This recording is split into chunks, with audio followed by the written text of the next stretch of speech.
Assalamualaikum warahmatullahi wabarakatuh. Perkenalkan, nama saya Nurkolis Ahmad.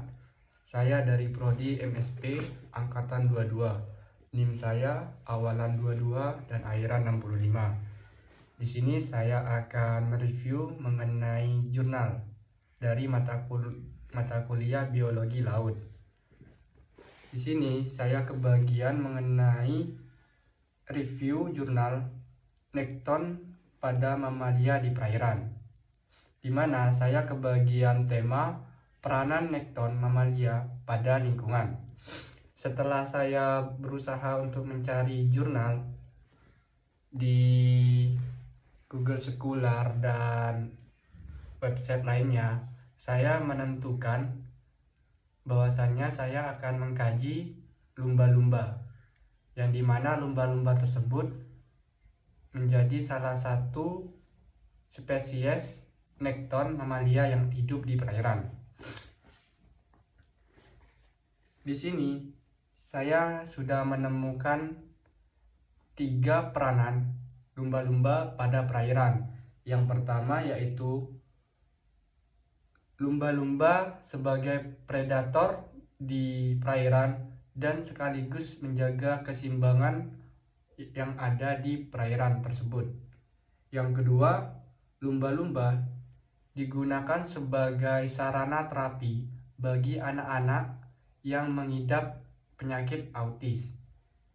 Yang ketiga yaitu lumba-lumba sebagai sarana hiburan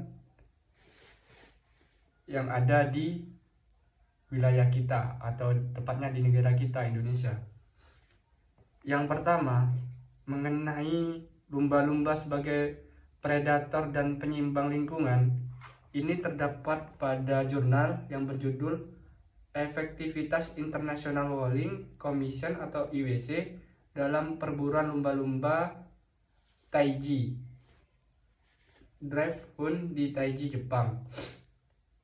Jurnal ini bernama Journal of International Relations dengan penulis Adin Mirza Pratama, di mana pada jurnal yang pertama ini menjelaskan bahwasannya terdapat satu negara, yaitu negara Jepang, yang dimana negara Jepang tersebut melakukan pertemuan kepada beberapa negara yang ada di dunia, khususnya membahas mengenai peraturan pada penangkapan lumba-lumba, karena lumba-lumba tersebut menjadi makhluk yang terancam punah, dan bila tidak ada lumba-lumba, otomatis keseimbangan pada perairan khususnya di wilayah Taiji, Jepang itu akan terganggu oleh adanya penurunan atau jumlah dari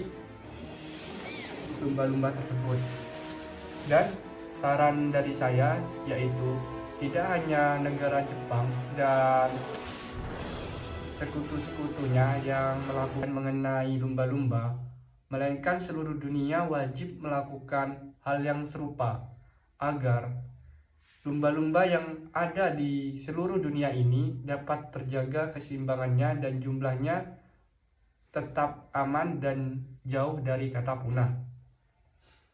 Yang nomor 2 yaitu jurnal yang berjudul Animal Assisted Therapy sebagai pengobatan pasien autis spektrum disorder pada anak.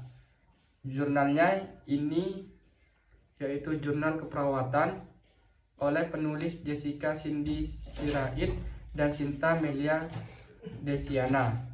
Jurnal yang kedua ini merupakan suatu keuntungan terdapatnya lumba-lumba, karena lumba-lumba tersebut memiliki sonar yang dapat digunakan untuk melakukan terapi pada anak-anak autis, karena anak-anak autis mempunyai respon yang lebih peka terhadap lumba-lumba tersebut, sehingga pada masa terapi tersebut akan berjalan lebih cepat pada lumba-lumba yang digunakan khusus untuk mengajari dan mengobati anak-anak yang menderita autisme. saran saya yaitu dari jurnal yang kedua, program ini harus bisa dilakukan untuk semua kalangan, karena bisa kita mengingat bahwasannya yang nomor 2 ini memerlukan biaya yang cukup mahal dan sulit terjangkau oleh kaum yang ekonominya kurang mencukupi, sehingga perlu adanya peran dari pemerintah untuk dapat menyediakan layanan ini bagi warga-warga yang membutuhkan, khususnya rakyat yang ekonominya kurang mencukupi. Dan yang terakhir, ini ada jurnal yang berjudul Perlindungan Lumba-Lumba sebagai Satwa Langka yang dilindungi dari tindakan penempatan dan atraksi hiburan yang tidak sesuai. Jurnalnya bernama Jurnal Hukum Adigama oleh penulis Vivian Fani. Dan untuk yang terakhir ini mengenai lumba-lumba yang sering kita lihat biasanya di kebun binatang atau sirkus keliling, itu sangat memperhatikan karena pada jurnal ini menjelaskan bahwasannya mekanisme dan syarat-syarat yang harus dipenuhi dalam pemeliharaan lumba-lumba itu tidak semua orang telah melakukan, atau semua badan atau institusi itu dapat melakukan dengan baik, sehingga tidak banyak lumba-lumba yang pada atraksi itu meninggal dunia karena kurangnya perhatian, kurangnya penanganan, dan tempat yang tidak memungkinkan untuk mereka hidup. Dan pada jurnal yang ketiga ini khususnya terletak pada daerah di Bali, pada hotel atau resort yang dimana di situ disediakan atraksi lumba-lumba, akan tetapi dari tempat penangkarannya itu tidak sesuai dengan standar yang telah ditentukan oleh negara.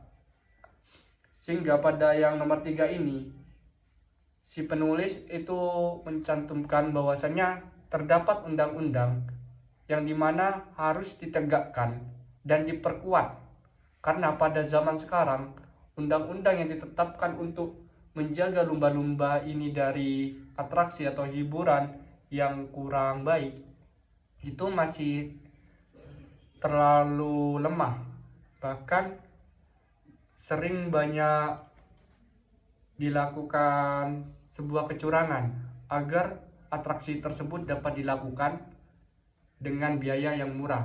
Contohnya mempunyai orang dalam, jadi mereka itu tidak memiliki kesanggupan, tapi mereka itu membeli izin agar mereka dapat melakukan atraksi. Dan saran saya untuk yang terakhir ini yaitu perlunya ada kesadaran diri pada generasi muda, yang dimana generasi muda adalah generasi yang dapat melakukan perubahan, sehingga untuk masa yang lalu biarlah berlalu, akan tapi untuk masa yang depan generasi muda harus bisa melakukan perombakan terhadap generasi-generasi yang lama. Dan lumba-lumba harus tetap kita jaga kelestariannya, karena lumba-lumba memiliki dampak yang baik terhadap manusia, hewan di perairan, bahkan di lingkungan sendiri, agar lingkungan yang kita tinggali dan tempati itu tetap terjaga kelestariannya. Mungkin ini yang dapat saya sampaikan mengenai review jurnal pada mata kuliah biologi laut. Kurang lebihnya mohon maaf. Taufik wal hidayat. Wassalamualaikum warahmatullahi wabarakatuh. Saya Nikolis pamit undur diri.